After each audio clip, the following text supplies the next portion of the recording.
talks about freedom, but few are willing to grind 7 days a week for 14 years to actually earn it.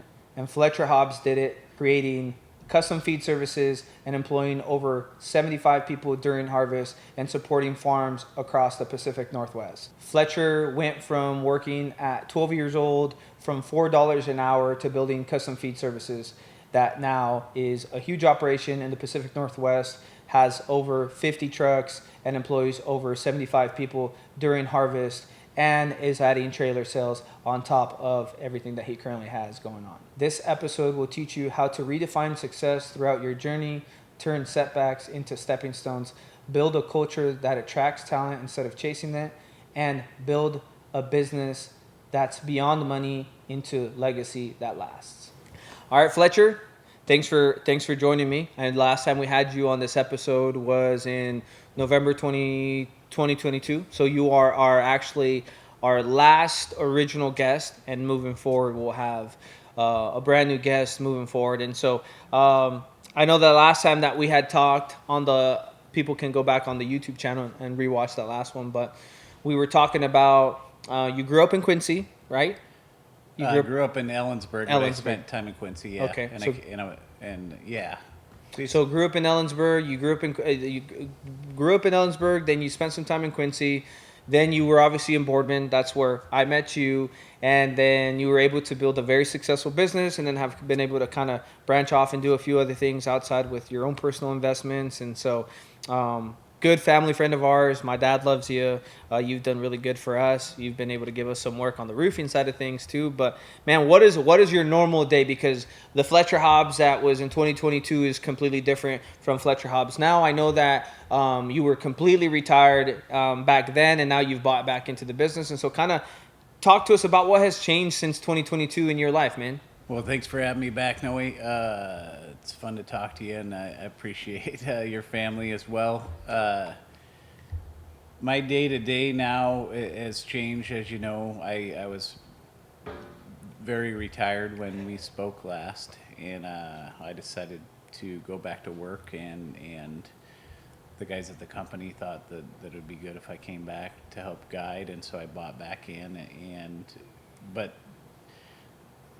at this point, I try to just be a guiding hand, and I still like to physically do things, but I just kind of do projects that are less important, because the guys that are there are really good at their jobs, and they're kicking butt every day, and they don't need me in the middle of their stuff comparing work to each other or interfering or starting something and not finishing it. So I try to stick to things that other people are not interested in, and I just handle those, and then talk and answer questions and try to look way out in front of us to see which way we're going to be turning one of these days, and that's my job. So I'll go to the shop, kick around, do a little paperwork, see what I'm supposed to do there, look for a project, talk to guys, duck home for lunch, and see my new baby and my wife, and go back to work and finish the afternoon and go home ideally around 5 like a normal person, and so to me it's kind of like semi-retirement, still there 8 or so hours a day, but I'm not fighting it that hard. Nice. And I know that you definitely still love actually doing the physical work, because you showed up with a tape with a tape on your hip, bro. Like that's awesome to see. And a lot of people, like what you just said there, a lot of people could really dive a little bit deeper into that and understand that, like, sometimes we need to be a little bit hands off and let the people that are smarter than us do the work. Like I tell people that I'm a very good copycatter. Like I'm just very good at copying and very good at applying and getting people to buy into the concept or to the principle. Mm-hmm. But I also have people that are smarter than me in very specific areas, and so I allow them to do their job. And so it's very easy to be very micromanaged, and I want you to do this way and that way, and then you start losing productivity because of it, because you take the creativity away from somebody. And so also one thing that you mentioned there is that you got a new baby and a wife, so that's been new since the last time that we talked as well. So tell me a little bit about that,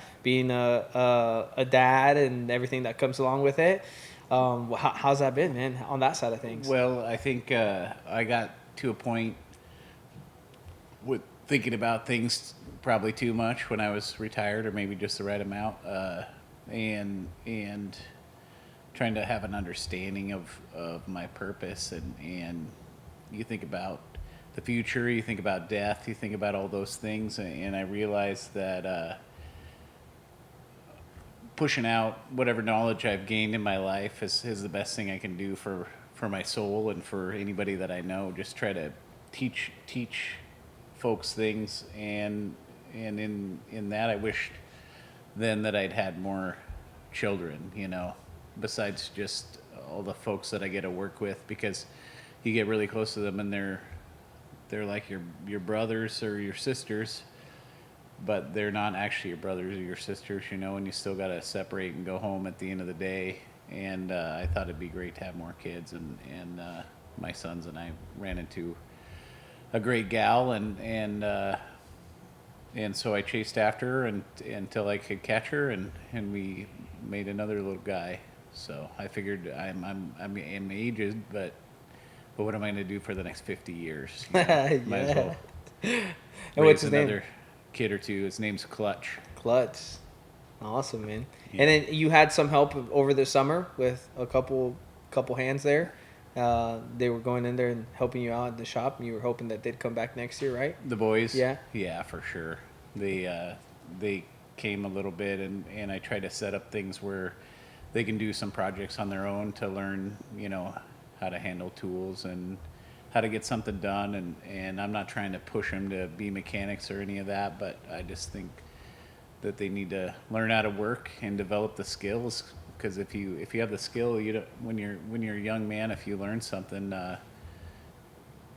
you're not beholden to somebody else when you need help with whatever that is. You may go on and do something else, but if you have a basic understanding of something, people aren't going to trap you if you need that service or whatever. How old are the boys? They're 15 and 13. Yeah, it's a perfect age, man. Yeah. Like, well, we could reflect on both of our childhood, and similar in a way and different at the same time, but like both very hard dads, Yeah. And so my dad, like, I learned, it was just the only way that I learned was, hey, you got to get this done now, fast. Why aren't you doing this? Why don't you get this done? And so the ways have changed, and so obviously I value that and I cherish that, because that's what really made me get my work ethic, man. Like, I learned that when I was young, dude. I learned how to drive before I learned how to drive at 13, and my way that I learned how to drive was getting slapped in the back of a head, stalling the Ford Ranger that my dad had in the empty field where we live now. It was, at the time, it was empty. Yeah. And I would clutch it, and he would yell at me that I was taking it off too fast, and bam, on the back of the head, And so high pressure, like, I'm gonna stall it, and I know the slap is coming, so I just need to embrace it. But like, we talked about that with Lance Kenmore on our first episode coming back, and he talked about that the biggest blessing about being an entrepreneur is being able to give that and pass that down to our kids. Yeah, you've got to get them when they're young. Most people don't have the opportunity to work at all when they're that young, and you finally have a body, you can physically do something, and your brain is as smart as it's ever going to be. So that's the time you should be really busy between like 13 and 20, and then you're going to be somebody. So you talk about being between that age, between 13 and 20, and I really agree that your brain is at its peak, and you're finally starting to be curious enough and being able to be physically capable of being able to do those things. But if people had to, because we look at you now, and I look at you now and other things that you've been able to accomplish, and the people that know you, and there's the people that are watching this video that have no idea who you are, but you now versus if somebody could describe you with one word when you were 18 years old, what word would that be? Well, unfortunately, I'm pretty sure that it would be scary. Scary. Yeah. And why is that? I think it's I've wondered that, because I'm not particularly proud of it, and I've wondered why it would be like scary, But I think it's people didn't understand what made me tick, and and I couldn't be written off, because when I wanted to do something, I would do it, and I would produce a lot. I just produced a lot. Oh, yeah, worked a lot, try to think about things, try to, stay busy. And if I decided that I was going to do something, I would do it no matter what. And I wouldn't back down from a fight or, just all the things. Just I think I was, a raging, angry young man, and I've always been helpful and try to be happy and be polite and dress okay. But underneath that, I was somebody who just wasn't gonna go down. I didn't want to go down, and I would do anything to not go down in any situation I chose. If I'm going to choose to succeed, that's going to happen. And that's very interesting, because you say it's scary because you didn't back down from anything, and maybe that's the reason why you had a lot of success, because of that. Like, I feel like there's anger there. There's a lot of built-in anger from maybe your childhood, or you just wanted to prove people wrong. Just built in that way or whatever. Yeah. And that kind of like came out in your professional career as you started like tackling these things. Because I guess let's take back things just a little bit. For those that don't know who Fletcher Hobbs is, in a 1 to 3 minute summary is, where did you grow up? Where did you what did you start doing that gave you the life that you have now, and what really gave you the mentality and that drive to be able to tackle that? Because there's a lot of stories behind the scenes where one decision this way could have changed everything where you're at. One partnership, you deciding to sell to a different person, or coming back into the picture. Like, kind of talk to us about that, because I feel like people would be very curious. So if we're looking at it as, I guess I have absolutely no idea what you just asked me. It seems like a pretty complicated question. So pretty much, let me dumb it down, because I'm very good at making things very complicated. Skylar always tells me, like, why do you make stories so long? So for somebody that doesn't know you, where did you start?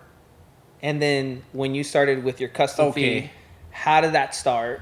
And then how did that go into something that was... And in I guess this can be tied to what we were just talking about. When I started out, I'd been, as a young person, helping out my dad whenever he needed help, and it was a lot like your dad. He's like wanted everything done his way. So then I started working, and and it was I built fence on fence crew and did various cleanup jobs on construction sites, and then do a little bit of work, the stuff that you can handle when you're young, and got where I was making pretty good money building fence, so I was doing that, and I got to a point where I didn't want to do that anymore. Actually, the whole time I didn't want to do it, but I was like, nah, I got to the point where I just absolutely couldn't take it anymore. Decided that I would switch and do something different, and I had worked for a guy and helped him build some fence that had machinery, and he'd let me work on the machines, and I was like, I think that might be an easier job. So I sold my tools that I built fence with and bought mechanics tools, and went and got a job as an agricultural mechanic. And then I turned out I didn't like that either, but I was really good at it, so I kept doing it, and till finally got to the point where I'm like, I've never liked this. Why am I going to continue to do it? It's time for me to make better decisions and either make this pay what'll make it so I feel good about doing it, or make it so I don't do it anymore. And that's when I partnered up with my first partner, Jerry, and we put the company together, borrowed some money, bought some choppers, built some trucks, and went from there. And I think all the time when I was working and trying to get to a point where I had safety in my life, because that was really my goal the whole time, was just to be like, I want to be wealthy enough that I don't have to worry. I don't want to worry about bills. I don't want to be the guy that borrows stuff all the time. And I was always doing work that I thought was below me, or that I didn't want to be doing. And it took me all the way to retiring early, And then when I got done being retired, I was like, you know what? The work I did, it wasn't the problem. It was the way I went about it, And I went about, I went overboard the whole time, overachieved the whole time, made it way harder than it needed to be the whole time. And but there really wasn't anything wrong with any of it. You know, I was just grouchy, wanted to be doing something else. But I think that happens to everybody. You Yeah. don't see that like you're doing what you're supposed to be doing, and you should just chill out a minute. And so your business is now what you're in and where you work at? Like what Yeah, what do you guys basically- specialize in? We harvest crops for dairies and feedlots. We make the silage. We make corn silage, alfalfa silage, and triticale silage. So if you don't know what that is, we go and harvest some of the same crops that they make hay out of. We just do it when it's wet. Cut it up to a certain length at a certain moisture, pile it, pack it, try to get all the oxygen out of it so that the bacteria will eat the rest of the oxygen and create an environment to preserve the crop. And that's like the whole thing. There's a lot of moving pieces and a lot of teamwork involved, but that's the gist of it. And then how big is your operation? How much trucks? How many employees do you guys have? Because it goes into the transportation. Because you gotta harvest it. Yeah. And then you gotta You gotta transport put it. Where it. goes. Yep, for sure. So we have about 60 of our own semis to move product, and those are just used for off-road use. And we've got a bunch of forage harvesters and a bunch of John Deere tractors. I would say like almost 20 of the big articulating tractors, and we put dozers on them and use those to make the piles and pack it down. And then we've got tractors to merge windrows together and pull trucks. And when we're during harvest, we'll have 70 or 80 people working for us.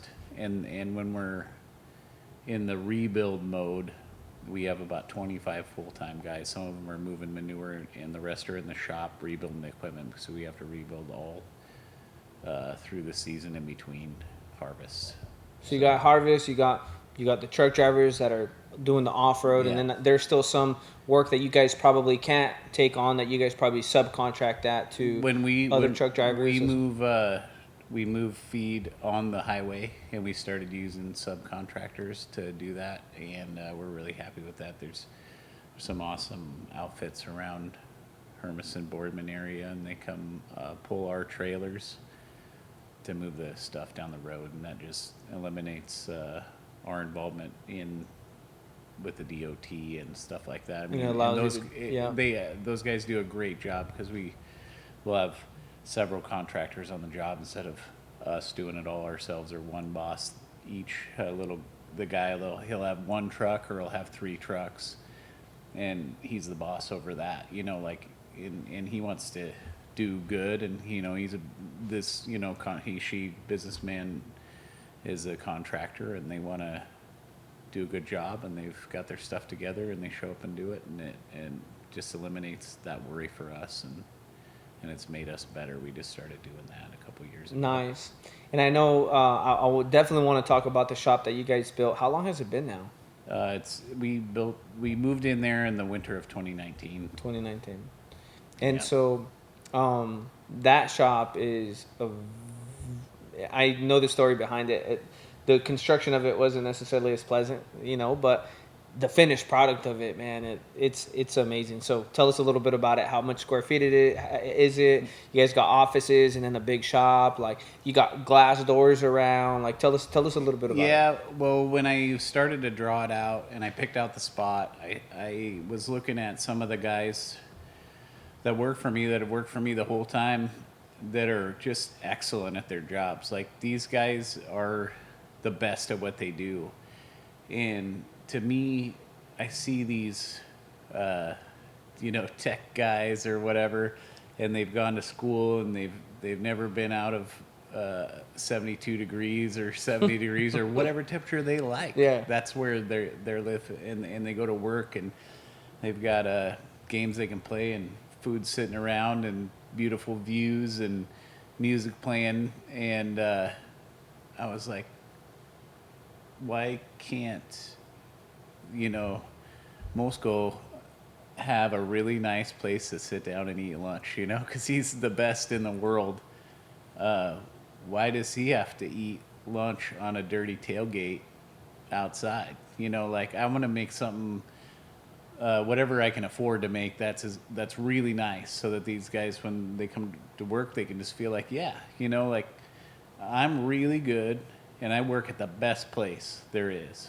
And that's how I want them to feel. And that's what I thought when I started building it. And I made the inside 20,000 square foot, and then I put a 35-foot eave all the way around, since we're in the desert and I wanted it to stay cool. And then we have some offices in the front, and we have a little area where I put some carpet down that looked like grass. Didn't really turn out, but it's a pretty little area, and built the big glass open up door for the front, and just tried to make it feel nice, make it feel like this is where, if somebody showed up there, they'd say this is where people that know what they're doing work.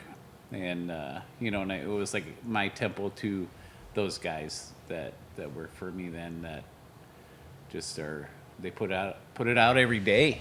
I love that. And you said a lot of good things.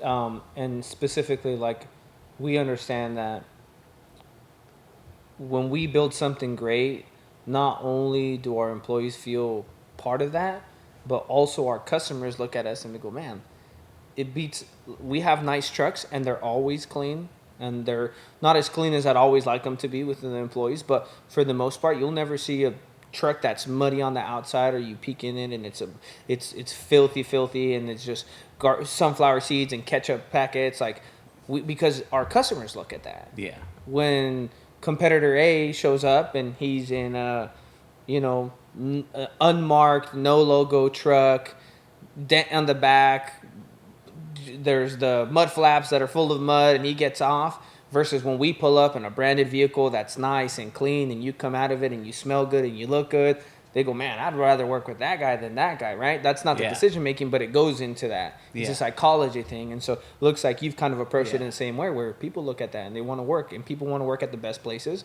that have the best talent, know? And so explain to me about the camouflage on all of your trucks. So something, we're kind of the same style. We want to look like we know what we're doing. The trucks, when we bought them, were camouflage, and that is not a color I would pick. But we bought them from the government, and they're camouflage. And when we got enough of them put together that we decided that's the way we're going to go, and we were going to collect the rest of them. We had a meeting, and we're like, actually, this is just how we're going to roll now, because when we like to keep everything really nice, and it's easier to repair a camouflage truck when it gets smashed up. You do the body work, and then and it's like, well, yeah, that's a pretty good match. Like you can tell. And then when it's in the middle of harvest and it's dirty, it looks right. It looks like it belongs with mud on it. When we're out there doing the job. That's crazy. And there's uniformity there, and we've got to make those things last forever, and that's what we try to do that with our service trucks. We add a new service truck every once in a while, but to me, when I show up, I want to show up in a truck that's like 20 years old, but it looks like really good.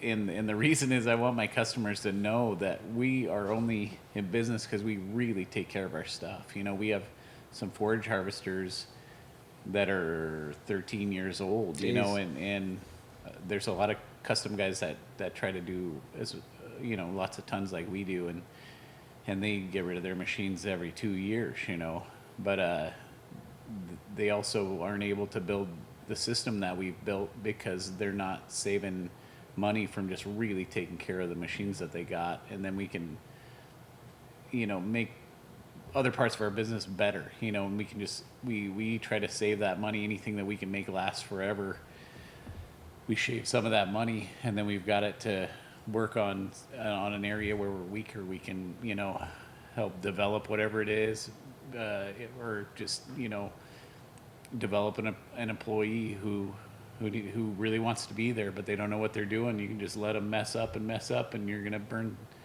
some money for a while, but when you're done, that passionate person is going to be really good at that job that they want to be doing, and it wasn't a big deal because you're saving over here. Well, yeah, and you just made me realize something. Well, you guys are winning in the market because you guys are able to free a lot of money up by just having ongoing maintenance and repairing your stuff. And like you said, 13 years, man. I know those machines are super expensive. So you have somebody else that's trying to duplicate what you have done, and it's just very hard to do and imitate because they have to have way more capital to be able to turn that over. And also it makes you guys look at things and say, hey, we got to be careful with how we treat our equipment when we finish a shift, when we start, the checklist that we have to do, because we're trying to save these for years. Versus those guys, they might beat the hell out of them because, hey, we're only going to have them for 2 years. It's okay if we hit it here and we hit it there and this happens and we don't service it and we don't maintain it. It's all good. It's going to be a couple years and we're going to get something. And so then you have guys that are very smart in your shop that are very, very good mechanics. And I'm assuming a lot of them are Hispanic. Yeah. Most of them. Yep. Okay, so the thing with Hispanics too is sometimes, I don't know where we get it, but we have this creativity. Like my dad is able to make a whole stable. We have some stables at the house, and I looked at them the other day that I was at his house about 3 weeks ago. I was looking at them, and we had already had some stables on a row, and then he had some extra material that he accumulated over the years, 2x4s here, 2x6s, and some plywood.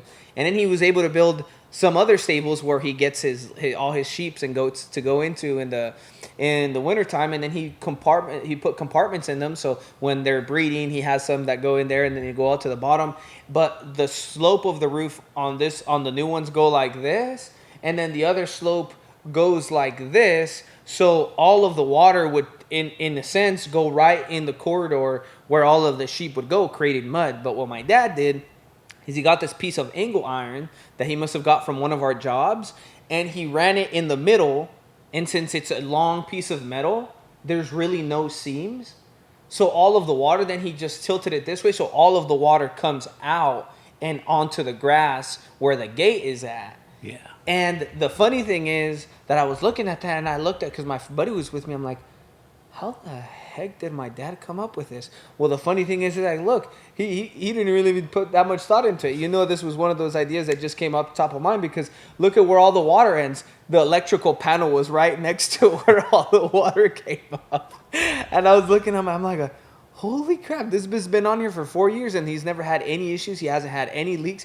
and it was all done by himself. And so you have guys that are very creative in your shop that you say you burn some money, spending some money, like, hey, they're going to mess up. But over time, they're like, man, I really got this. They figure out how to handle themselves. And with like your dad or anybody, I think if you didn't spend your whole youth in an institution getting told, learning all your stuff, and you were out doing experiments to learn stuff, you don't have that fear of failure, because you're going to fail sometimes, because you failed, like your dad's retained some of his youth, a lot of his youth, and that mindset makes you really a dangerous person, because you're not afraid to try stuff, and you'll succeed sometimes. And if you don't try anything, you're never going to change anything, or figure anything out. And I feel like there's a lot of people, like what you just said there, like I feel like there's a lot of smarter people that are way smarter than me and you, but they've never have been willing to make decisions to take a chance. Yeah, and so you're going to fail. Just stop worrying about that part. Because it's just as important as succeeding. Yeah. One of the things that I'd say, if you had probably across all the videos that I post and that we have in our drive from all the talks that I do, one of the things that I repeatedly say is that we give people an environment to come in at and to make a lot of decisions where they're going to fail, but we encourage failure. Yeah. The faster we fail, the faster we grow. And it's failing with an intention. It's not just messing up on purpose, but it's like being very strategic about it. And I just had this conversation with my sales guy just yesterday. And he's like, well, what if I put this? And it's $20 more. I'm like, dude, you're just being way too serious about this. Like, he's like, it's because I try to be as accurate as possible. And I go, I understand. And I appreciate you for trying to be as accurate as possible in your proposals. But sometimes you're just going to have to make that decision and realize that if you mess up, I'm not going to get mad at you, man. Hey, we were short a couple bundles of shingles.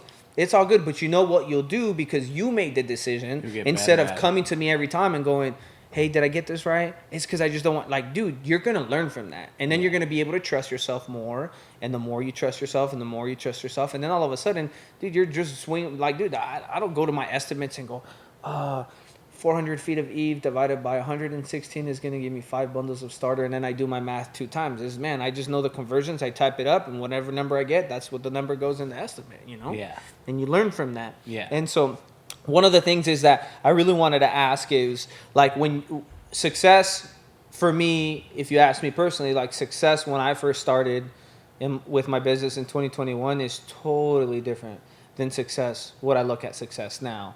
For you, when you were 18, starting off, borrowing money, getting your partner, like, what was success then to you versus now that, you know, you have kids, you've gone through the ringer on some stuff, you've gotten your ass kicked on a few deals, and you've won on some of these deals. Like, what does success mean to you now, man? Like, if you were to give that. Oh, definitely the priority shift throughout, right? And when I started, I wanted to do less of what I didn't like doing, which was fixing machinery.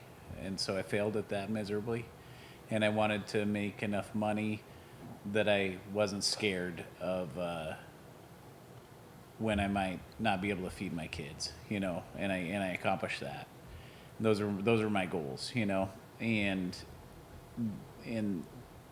there was a shift for me a few years back. One of the guys he's my partner now, but he was working for me at the time. He pulled up and he was on his way to give somebody a pickup that he bought, and I was like thinking to myself, oh, I gotta tell this guy not to be a fool, you know.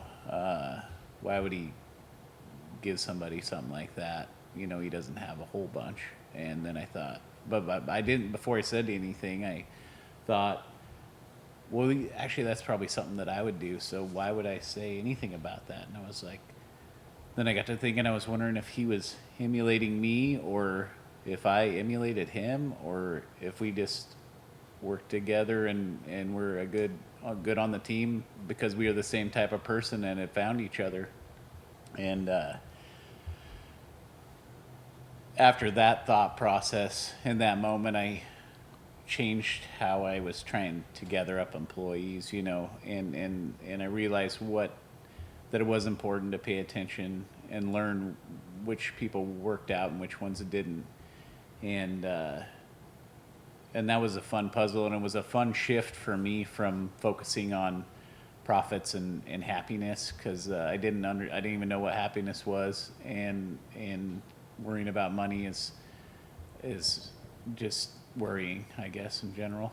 And then after I'd gotten myself in a position where I could think about retiring, I spent a bunch of time, and that's when, I think we talked about it earlier, I came to realize that probably the most important feature in my life is all the data I've collected doing everything I've done. And if I want to protect myself, or, you know, like my soul, I got to push all that out onto as many people as I can. Everything that I've learned that's accurate, and teach it to them the best I can. And that's my focus now. And I don't know if I'm any good at it, but that's what I'm trying to do.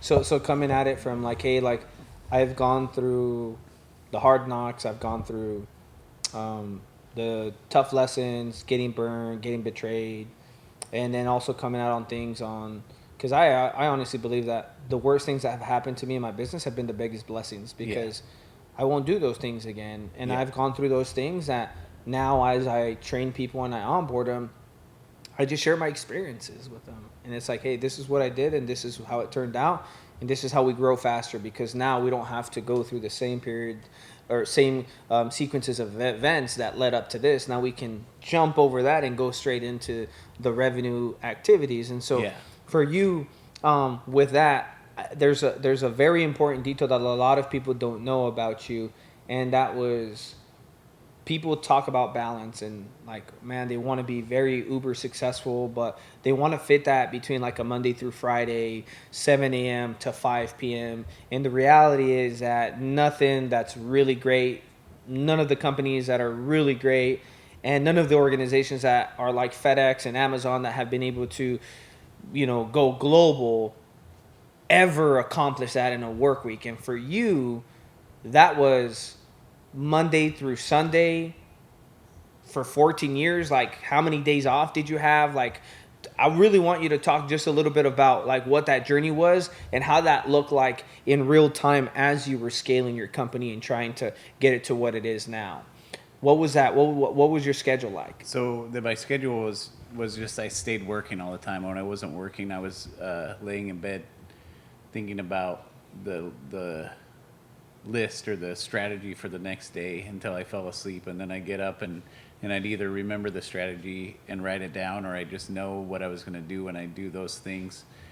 And I'm not a morning person, but depending on how much there was, how much anxiety I had when I actually fell asleep, I guess, I'd start working at 5 and work till whenever I left, 6, 7, 8, 9 at night or whatever. And then if the anxiety was medium, then I would get started at 7 or 8 in the morning and then work a little bit later. But it was, a 12-hour day was like a pretty normal day. It was like, oh, I just work 12 hours. Like, I feel great. I got plenty of juice to play with the kids, or, things are going great when you only work 12 hours a day. But that was 7 days a week. And then when things were needed to be done, then I'd work more. But it was on it didn't every stop day. on Friday. No, it wasn't like on day. Saturday and Sunday I'm like on the couch. Saturday and Sunday I would work more because there was nobody in my shop, and there was less phone calls, so I could do projects that I wanted to do, things I wanted to build, things I wanted to try that might not work, or things I wanted to finish or repair. I could get so much done in 2 days. I could get more done in those 2 days than the rest of the week, when it's just hammering out stuff. There wasn't no trips to the bank or no phone calls, it's just work, no questions from the employees. And how long did you do that for? For a long time. It would have been from 2007 till probably 2019 or something. I started tapering off, and then I was like, man, I don't have the heart anymore. So Relatable, man. And that's what people come and see what I've done, and they say, oh, you're so smart, and I'm like, nah, I'm positive that I'm average intelligence, but I can get beat down and just keep getting up.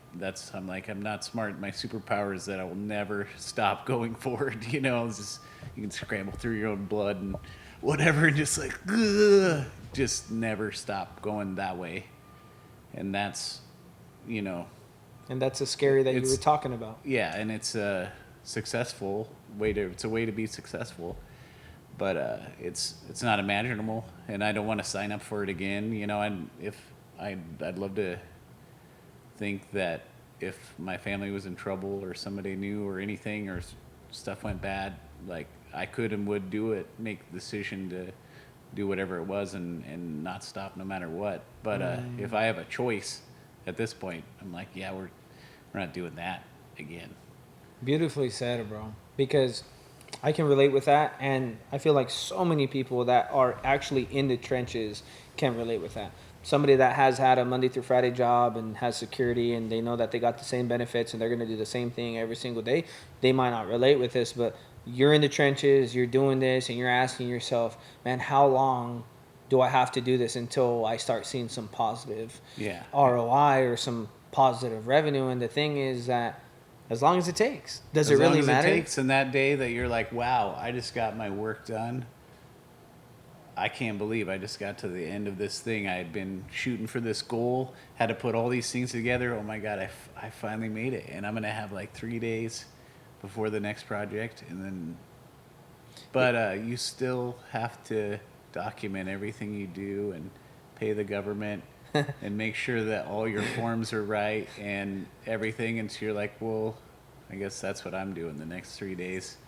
is sitting at the computer before the next hell thing. So there's like really no basking in it. I don't think. I tell people there that wasn't for me. No, and it's so relatable, man. Because like I feel like I've been able to take that stress and that burden that my dad had, because growing up, like we had what I had, and I had the lifestyle, and I had the shoes, and I had the life that I had because my dad was. Yeah. My mom worked, don't get me wrong, but my dad was the breadwinner. But my dad worked Monday through Sunday. And if it wasn't on the road doing the actual work, because he had a trucking company as an owner-operator, it was on Saturday he was doing mechanic work. Or I was out there with an extension with acid cleaning his stainless steel trailers. And he would let me go all the way back to the pump house, put the hose away, put the soap away, let me get all the way inside before he would come in and be like, come here. He'd take me back out, and he would go and show me every spot that I missed and tell me to go get that out. When he saw me put everything away, yeah, and he waited until I got my ass inside so that he could tell me that I missed some spots, so that I had to come back, put more ass. And so, yeah. But the thing about that is, that was his life. Yeah. And on Sunday, if he wasn't doing the mechanic work, he was doing the paperwork. And so I say that I've been able to take that burden from him, because then I signed myself for that. I said, Dad, sell your company. I see you're getting to that age. It's taking a toll on your age. It's taking a toll on your stress, your quality of life. You're getting grumpier. And that's when he sold a truck. Then that truck allowed me to, with the accumulation of some other people that let me borrow money, give the deposit for the business that we own today. And so now my dad works Monday through Friday. And you did? You got him to settle down? Oh, yeah. He's Monday through Friday, man. Oh, like, nice. Today he didn't work because all of our guys are out of town. So he moves our trailers and all of our material and make sure that the guys have everything. And if we got to go pick up material somewhere, he'll go get it for us. And he's awesome. He's my hardest employee. He's my hardest working employee. One of my hardest working employees. But today he didn't work. So called him in the morning, and he's like, yeah, we're on the way to this. They're giving me some wheat for my goats. He's like, so me and your mom came to pick it up. And so he has the freedom. Like if he's feeling sick and we're hung over on a Monday after he hung out with my uncles on a Sunday or hung out with you in the shop until 2 a.m. or whatever it is, then he doesn't have to come to work. He knows that he can delegate that off to some of his guys that he has on the field. But what people don't understand is that I look at the business that I have now, and we're a long way where we want to be at. We have some very, very scary goals. But compared to where we used to be at, man, it's a night and day difference. But in the very beginning, I remember from 5 a.m. to 6 a.m. I was up. And then I was up out on the field until everybody went home around 5 to 7 p.m. It depended on the season. If it was the wintertime, I was home typically by 5. Or if it was in the summertime, we'd be out there until 7. And then I would get home, and I remember just eating dinner and then going into my office because I had a list on my notebook of everybody that called me that day and everybody that wanted an estimate, everybody that I needed to send an invoice to. Or payroll was that week, so I needed to add up everybody's hours so that I could cut them a check. Oh, and taxes were due that week, so I needed to make sure I filed with the Department of Revenue. And then, I got to pay my distributors and my vendors and my fuel cards and my credit cards, and I got to pay that. And it was a Monday through Sunday. And like you said, and on the weekends, I would get more done. Yeah. But it wasn't like I was keeping an hour log of how many. You were just in it, and you were doing it. And I look back at it now, and I go, I don't think that I could replicate what I did. Like, I don't even know where that, like how I did it in those 3 years that I was in survival and grinding it out. But now that I look back at it, just like you said, if I needed to and my family was in trouble and I had to do it, I'm confident that I could do it, but it isn't something that I would sign myself up for again. Yeah. And it's just that journey of trying to get from where you are now to whatever that goal is. Like, you just have to understand that it's not going to go the way that we usually think that it's going to go, with the less friction, the less, like for you, I'm sure you've had some pretty scary moments in your business where maybe that was a lawsuit, maybe that was you've had some moments. I have so many stories. It's just ridiculous. I remember one time though, one that's pretty funny, that's related to Tri-Cities. We were getting close to harvest, and I had spent extra money over the summer. We were getting ready for corn harvest, and I'd spent extra money over the summer because my biggest customer had increased the amount of work that we needed to do for them, and so I didn't have any money. And there was another customer that had owed me money for probably a year and a half or something, and it was a substantial sum, you know. And Been there. the customer that had added work on called me and said, "Hey, Fletcher, we changed our minds. That extra work that you were going to do, we're going to do something else with it." And they told me why, and it made sense. I mean, obviously I was angry for a minute, but you know, they were making good decisions. They weren't trying to screw me or anything. But I hung up, and I just remember thinking, like, wow, you know, that guy that owes me a bunch of money, I've been just calling him and visiting him. I think that my level of interest in collecting just went through the roof. I was like, I got in my truck and started to head where I thought he probably would be, and I was just mad. And I'm like, I'm gonna go find him right now, because I don't care. I gotta fix this because I'm in trouble. And I was heading down the freeway, and I saw him on the freeway going the other way, and I'm just like, peeled through the median, got behind him. He takes off, and I followed him. He knows I'm behind him. He knows exactly why I just appeared out of nowhere. And we get in like a medium speed chase through the neighborhoods in Richland. And finally he's like, "Well, I'm not getting rid of this guy." And he pulls over. I slam the truck and park and go walking up. And as I was walking up behind him and he's sitting in his truck, I realized this is really stupid. You know, I don't know what his reaction to This hit you as you to were this walking whole to the truck. situation. Yeah, I'm like, I could walk up there and he could just shoot me in the head, you Yes. know, or back over me, or just drive off again, or this is totally stupid. Or I could have got arrested for chasing somebody around. But I walked up and he's like, "Hey, Fletcher, fancy seeing you here." I said, "Yeah." And he said, "Yeah, you probably want to check." And I said, "Yeah." And you get paid? Well, I got paid some, you know, but and then he worked through the rest of it because I think he figured out that I was on the bubble.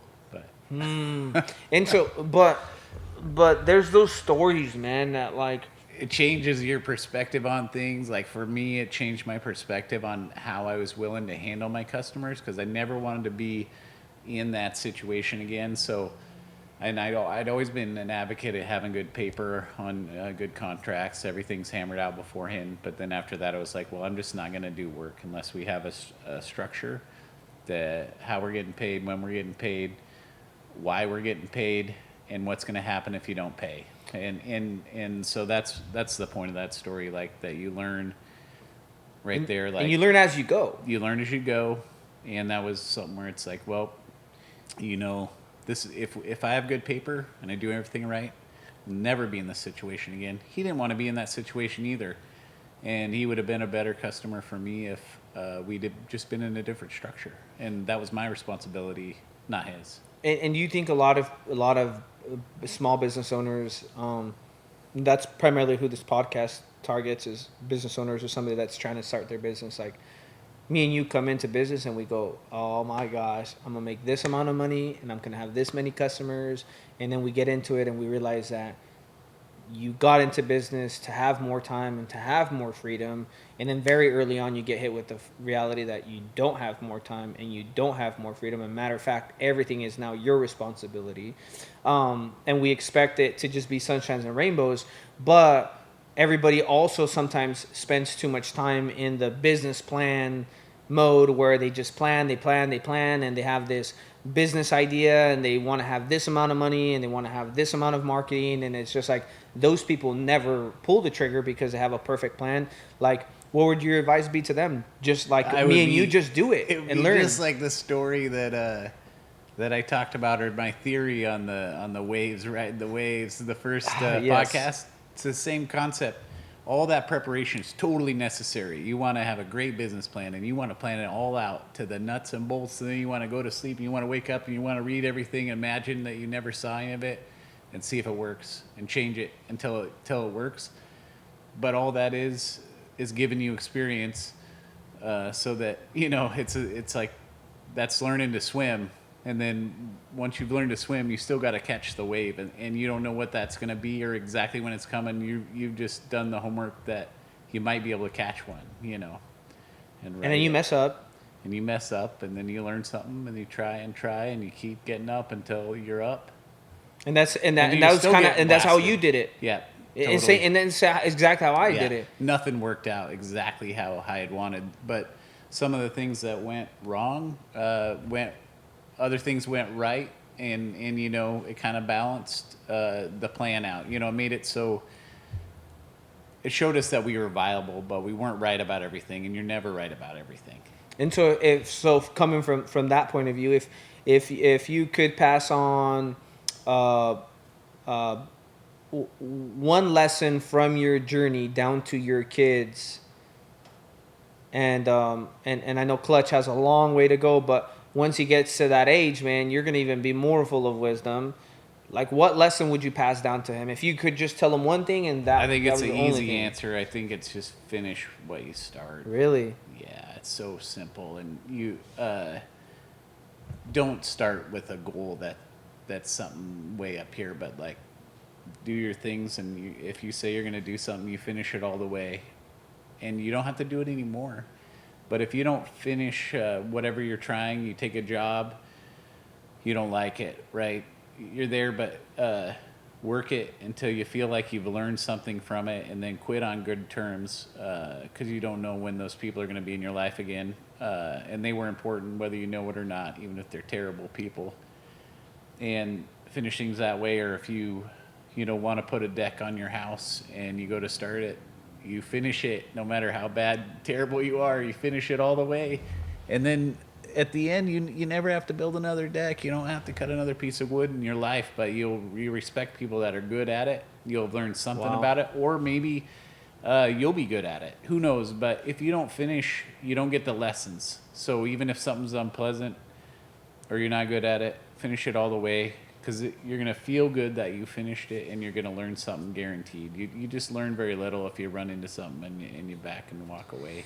And I remember my dad would always say that, and that's one of those things that I've just have done always, probably because of that just stuck out, but I've never really gotten as deep as you just mentioned. But that was one of the things that my dad said: if you're going to do something, then do it the right way, or if not, don't do it at all. And that was something that it was like a repeat. You're going to do it, don't do it. He would give me in trouble. If you're going to do it right. If not, then why the hell did you come and help me? And it was all, and so that kind of translated, and I've gotten into some jobs where I'm like, man, I just wanted to like leave the customer hanging dry, like not finish it and just quitting. But one, that becomes a habit. Yeah. And then when times get tough, you just feel like you can quit on anything.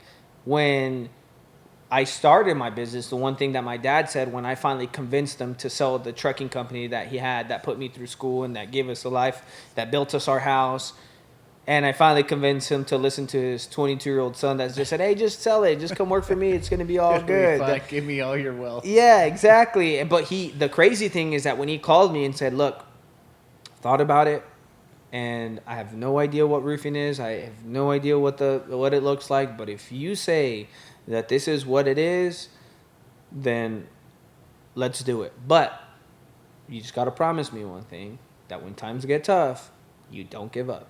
No matter how tough it is, you don't give up. And I've been in plenty of times, man. Just like I feel like a lot of us as a small business owner, we start feeling really bad about ourselves and start questioning whether we're right or whether we made the wrong mistake by starting the business or hiring that person or starting that product or whatever it is, because we feel like we're the only ones that have gone through that.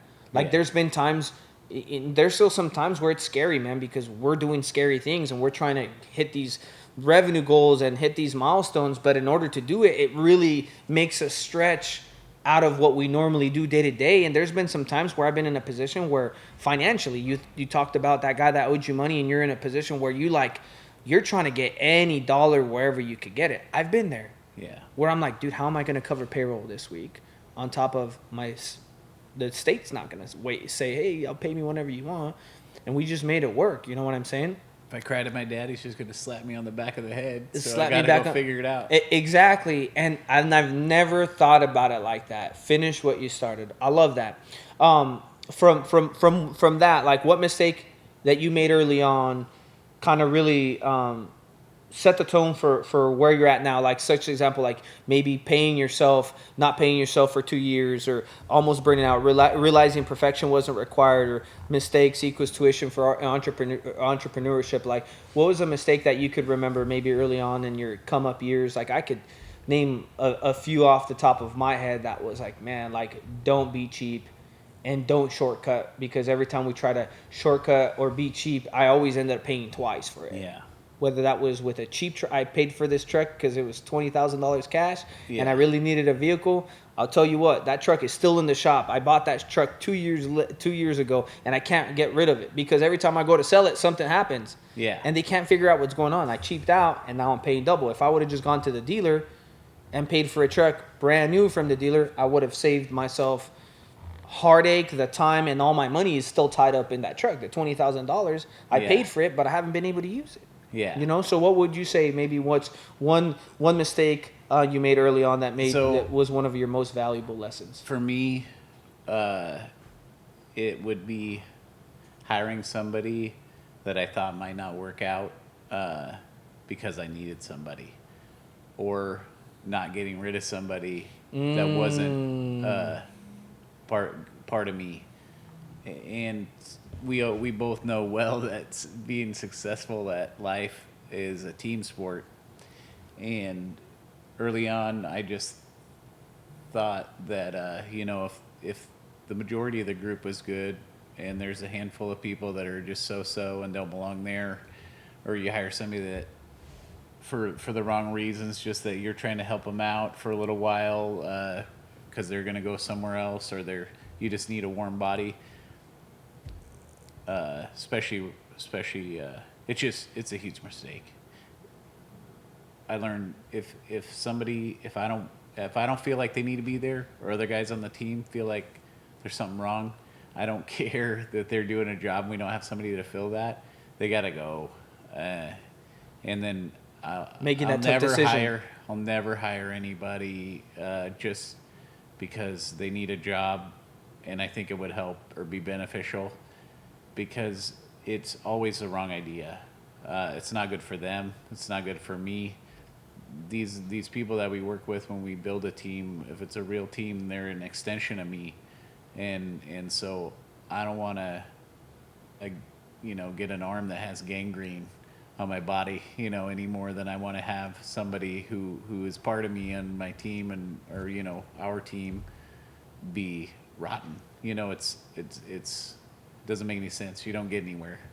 And I had to, you asked to make one mistake, but I had to make that mistake multiple times before I was able to identify.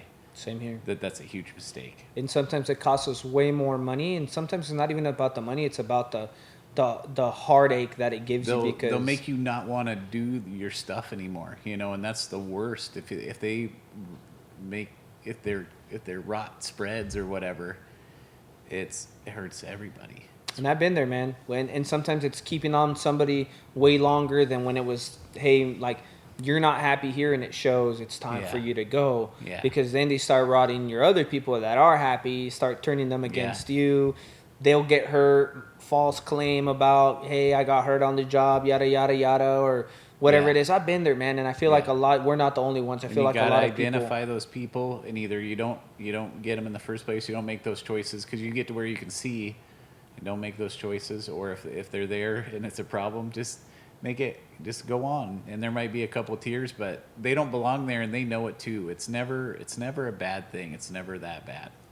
Clean it up. I love that, man. And we'll end up with some action items for the listeners too. We'll take about 5 to 10 minutes to just touch on everything on some of the notes that I've been taking. So one of the things that I asked you was define success, and for you it's you redefine success as you grow. It evolves, right? Yeah. So the success that you had in your mind at 18 has changed. Yeah. Right? Yeah. And then mistakes are tuition, not failure. Yeah. So you talked about your guys in the shop, allowing them to make and I mistakes. did the same thing for myself. That's always been my joke. Like, you do something and it's totally stupid, or it turns out it was totally stupid. When you did it, you didn't think it was going to be stupid. You get to the end and I'm like, well, I didn't go to college, so allegedly I'm not educated, but I feel educated, and I've paid a lot for my education. Yeah, probably more than you would have paid if on a traditional. Totally, but I yeah. have a better education. You too, way I think. better, yes. And then systems and culture is greater than brute force. Yeah, So you totally. started off just yourself, and then it's created Yeah. the systems. Yep. So Yep. so there's a lot to learn in there. And then legacy is more than money; it's people and values. And so the money's there for you, but you maybe decided to come back and buy Yeah, into the I don't business. know when you say legacy. I think that's, yeah. It depends on how you want to look at it, you know. And if nobody really remembers us very many minutes after we're dead, but if people emulate your behavior after you're gone, then I think that you were somebody. Yes, yes, and sometimes that legacy doesn't even it impacts people that aren't directly. It impacts people indirectly.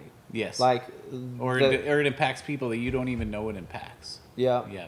like my dad. One of those things is like when that one day, like he really appreciates your friendship, but that one day he invited you to go eat breakfast. He was telling me about it. He's like, yeah, I invited him to go eat breakfast. He said, and then when we were eating breakfast, I realized that I wanted to borrow a trailer. So when I told him if I could borrow his trailer, he gave me the look like, did you really just invite me for breakfast? So I that didn't you give could him the borrow-" look. He imagined that he was like, wait a minute. Yeah. Yeah, and so, but the legacy, man, is like indirectly, like, Yeah. man, like that, what you've been able to do. And some of the people that I get hit up on Instagram is like, hey, man, like, just really want to give you a props for what you've been able to do. You're an inspiration. It's like, bro, I've never even talked to you. You know what I'm saying? But sometimes by us going through the shitty things and the heartbreaks, like people will Yeah. pick up from that. Not Yeah. necessarily because they feel like they can relate with us because they're in Yeah. that same Or position. they might have seen us struggling and we didn't know it, and then they see us not down and they're like, yeah, that's cool. Exactly. Yeah. Yeah. And then patience and persistence are the real multipliers of freedom. And so you've probably have been, you talk about scary as an 18-year-old, and you've probably have been able to come out of that and kind of heal whatever you had inside and whatever anger. And I'm assuming now that hearing from Yeah, I what mean, you're saying, it's come like more recent than you would think, that I realized that I'm doing exactly what I'm supposed to be doing, and so if I'm unhappy about it, that's a me problem, and I can only change it by changing my mind, you know, and just saying, hey, why do I gotta cry that I'm doing exactly what I'm supposed to do and I'm really good at it, and most of the people in my life love and respect me. What is there to cry about? You know, really, it's that simple. and I feel like you get to that age because, at least for my dad, like it was a switch flipped. Yeah. From one day to another, and it was just like a couple years ago. Like, I heard him saying some things. I'm like, what's gotten into this guy? And he's been way more patient. Yeah. Back then, his fuse was so short, man. Anything would set him off, and then it was like, oh, I bet he's not scared anymore. Yeah, you know. So that's what's changed for yes. me. Yeah. Yeah. I never looked at it Yeah. that way. He slapped you on the back of the head enough times that you turned out okay, and so he did his job, and he feels like maybe it's going to be all right. Yeah. So he can chill out and be happy. Cool. Well, we'll end it with the surfing analogy is riding the wave is education and timing. And there's times where you can prepare all you want and keep preparing. And sometimes it's not enough as going out there real time, doing the work, going through the failures, getting that education from those failures and getting the timing correct so that you can catch that wave. Yep. Do you agree? Yep. And you're still going to fall down, but you just know that it's okay. You know, you get to a point where it's like the bad things happen and you don't have to be terrified about it. You just go try again. Awesome, man. Well, that concludes another episode of the Unclouded podcast with Fletcher Hobbs. And we are super excited to continue these podcasts because we really want to impact the small business owners. And just like Fletcher has shared in his story today, things aren't always beautiful and they're always happy. You have to go through a lot of failure and a lot of heartbreaks and a lot of lessons that really get you to think whether this is worth it or not. But at the end of the day, as long as you stay with the fight and you do the right thing, you'll come out on the other side inspiring people, being a person and realizing that it was all going to work out. And sometimes life ain't that serious, man. We look at life and we get super serious and technical about things, and sometimes just realizing that life ain't serious. And at the end of the day, whether it's a good or a bad experience, there's still experiences at the end of the day. So we'll catch you guys on the next episode. Stay tuned.